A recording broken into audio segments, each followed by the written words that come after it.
Assalamualaikum warahmatullahi wabarakatuh. Kami dari kelompok 7 akan presentasikan proyek kebangsaan kami dengan judul Karakteristik dan Dinamika Kota Surabaya sebagai Kota Multikultural. Sebelumnya, saya akan perkenalkan anggota kelompok kami. Yang pertama yaitu Hana Fadila dengan NIM 095, Ramadan Eko dengan NIM terakhir 088, saya Celia Budi Juliana dengan NIM terakhir 095, Lintang dengan NIM terakhir 107, Bintang dengan NIM terakhir 106, Septiana dengan NIM terakhir 025, Aulia Fitriana dengan NIM terakhir 044, Kaldea dengan NIM terakhir 078. Selanjutnya yaitu mengenai latar belakang dan rumusan masalah akan dijelaskan oleh Septi. Baik, latar belakang. Teori kultural pluralisme, masyarakat yang terdiri dari individu-individu yang beragam latar belakang agama, etnik, bahasa, dan budaya memiliki hak untuk mengekspresikan identitas budayanya secara demokratis. Tidak memikirkan identitas budaya tertentu. Masing-masing individu berhak menunjukkan identitas budayanya, bahkan diizinkan untuk mengembangkannya. Nah, kota Surabaya secara historis telah menjadi kota multikultural dan telah menerima keberagaman sosial dan kebudayaan sejak zaman dahulu. Kondisi multikultural kota Surabaya juga dinamika yang bernilai positif dan negatif. Melalui proyek kebangsaan inilah, kelompok kami menjelaskan karakteristik kota Surabaya sebagai kota multikultural, menjelaskan dinamika sebagai kota multikultural dan juga solusi terhadap dinamika multikulturalisme tersebut. Selanjutnya, rumusan masalah. Yang pertama, bagaimana karakteristik kota Surabaya sebagai salah satu contoh kota multikulturalisme. Kedua, seperti apa pandangan masyarakat mengenai kehidupan multikulturalisme di kota Surabaya. Ketiga, bagaimana dinamika masyarakat sebagai dampak multikulturalisme. Keempat, solusi apa yang bisa dilakukan untuk menangani bentuk-bentuk multikulturalisme.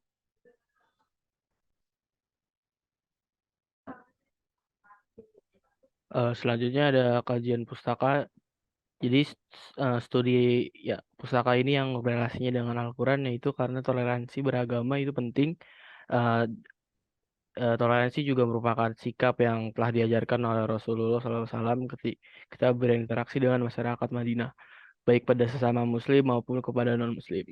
Oleh karenanya, sikap toleran merupakan perwujudan dari visi akidah Islam dan masuk dalam kerangka sistem teologi Islam.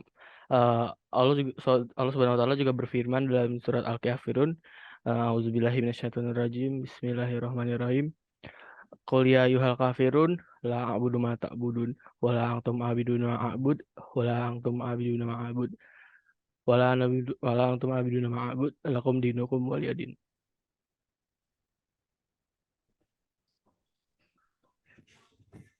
Selanjutnya yaitu solusi dan pembahasan.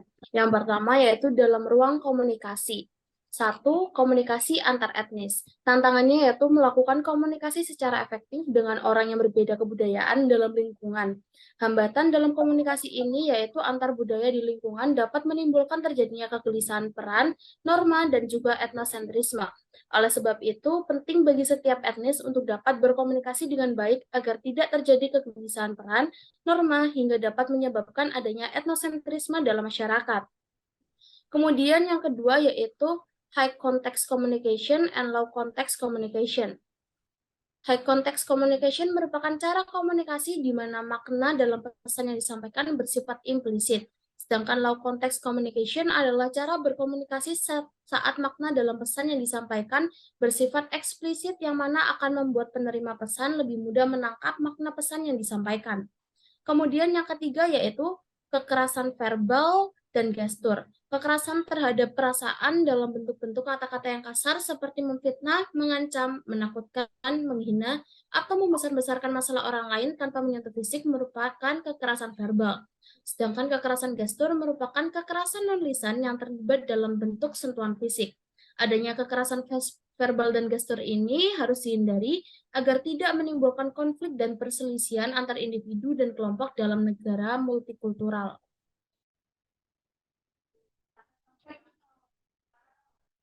Baik, selanjutnya yaitu dalam ruang keyakinan. Nah, salah satu dinamika multikulturalisme yang ada di Surabaya ini, contohnya itu adanya pluralitas agama atau keyakinan. Nah, tapi di sini kita harus melihat bahwa pluralitas agama itu dapat menjadi model kekayaan budaya suatu bangsa dan memberikan keuntungan bagi bangsa Indonesia. Nah, jadi ada beberapa hal yang bisa dilakukan untuk mengatasi pluralitas ini agar tidak terjadi konflik dengan cara menerima kehadiran orang lain, supaya dapat berdampingan secara damai, mengembangkan kerjasama sosial keagamaan melalui berbagai kegiatan, mencari titik temu agama-agama untuk menjawab problem, tantangan, dan keprihatinan antar umat beragama.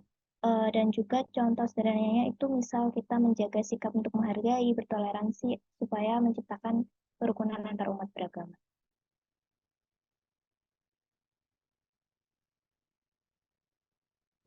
Selanjutnya dalam ruang identitas budaya. Yang pertama, kita harus menghilangkan stereotip. Sebelumnya stereotip itu apa sih? Stereotip itu adalah persepsi atau kepercayaan yang dianut mengenai kelompok atau individu berdasarkan pendapat dan sikap yang lebih dulu terbentuk. Nah, stereotip ini tuh harus dihilangkan apabila ingin mencapai masyarakat multikultural. Karena stereotip ini menganggap semua orang dalam satu kelompok itu memiliki sifat yang sama, disamaratakan. Selanjutnya, yang kedua, menghilangkan prasangka yang bernilai negatif. Prasangka negatif. Jadi prasangka sosial itu pada mulanya itu hanya merupakan perasaan negatif, namun lambat laun ini diekspresikan dalam tindakan-tindakan yang diskriminatif terhadap orang-orang dari golongan yang diprasangkai itu. Gitu. Nah, kita harus menghilangkan prasangka yang bernilai negatif ini. Caranya gimana? Caranya yang pertama, memutuskan siklus prasangka itu sendiri. Kita harus belajar tidak membenci secara subjektif dan berhenti melakukan generalisasi terhadap suatu kelompok tertentu atau agama tertentu. Gitu. Yang kedua, mencegah orang tua untuk melatih fanatik terhadap kelompok sendiri. Fanatik di sini dalam konteks agama maksudnya tidak menjelek-jelekan agama lain gitu. Apabila ingin memiliki keyakinan sendiri itu adalah hal yang wajar, tapi jangan sampai menjadi merendahkan agama lain gitu. Dan yang ketiga, harus berinteraksi langsung dengan kelompok lain tersebut karena peningkatan kontak antara anggota dan kelompok sosial yang berbeda-beda itu bisa efektif mengurangi prasangka di antara mereka gitu. Awalnya mungkin mikir orang dari agama ini tuh sifatnya pasti kayak gini, tapi dengan banyak interaksi langsung akan sadar, akan notice ternyata nggak seperti yang kita pikirkan gitu.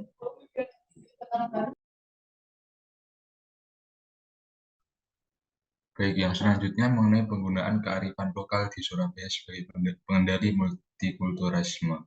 Apa sih itu kearifan lokal? Jadi kearifan lokal merupakan semua bentuk pengetahuan, keyakinan, pemahaman, atau wawasan serta adat kebiasaan atau etika yang menuntun perilaku manusia di dalam komunitas ekologis. Kearifan lokal menjadi bagian dari cara hidup suatu kelompok untuk menyelesaikan suatu masalah. Kemudian dalam hal ini, kearifan lokal dapat dijadikan sebagai kendali dari dampak multikulturalisme yang ada di Surabaya. Hal ini sejalan dengan representasi kearifan lokal di dalam kota Surabaya sendiri, yaitu pada Kampung Arab di daerah Ampel dan Kampung Tionghoa di Kia-Kia. Hal ini menjadikan multikulturalisme sebagai suatu cara untuk mempersatukan suatu perbedaan dengan cara meningkatkan toleransi.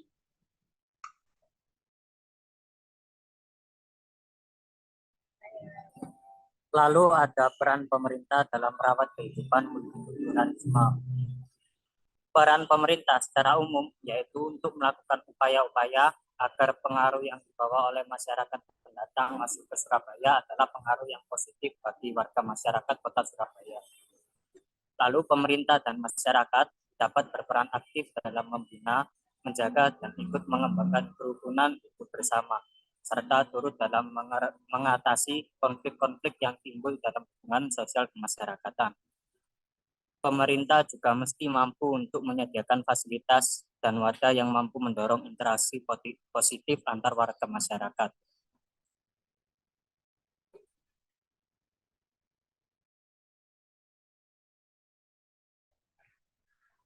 Kesimpulannya, Kota Surabaya merupakan kota multikulturalisme yang rentan terhadap dinamika multikulturalisme. Dinamika ini dibagi menjadi dua opsi. Yang pertama ada negatif dan positif. Sementara yang negatif, bentuk konflik yang kerap terjadi adalah konflik horizontal. Multikulturalisme sendiri memaknai Bhinneka Tunggal Ika dan menerapkan persatuan Indonesia. Pokok-pokok multikulturalisme. Yang pertama, multikulturalisme membagi pergerakan budaya menjadi dua, yaitu ruang publik dan ruang private. Yang kedua, ada mengembangkan kebanggaan sebagai satu bangsa dan satu negara. Yang ketiga, menghargai dan menghormati hak-hak sipil. Kami juga melakukan wawancara kepada beberapa narasumber mengenai opini mereka terhadap perbedaan agama yang ada di Surabaya. Output yang akan kami buat yaitu berupa video yang akan diupload di YouTube yang video tersebut menjelaskan terhadap perbedaan agama yang terjadi di Surabaya. Yang kedua ada poster yang menjelaskan tentang karakteristik dan dinamika kota Surabaya sebagai kota multikulturalisme. Baik, itu saja yang bisa kami sampaikan. Kurang lebihnya mohon maaf. Wassalamualaikum warahmatullahi wabarakatuh.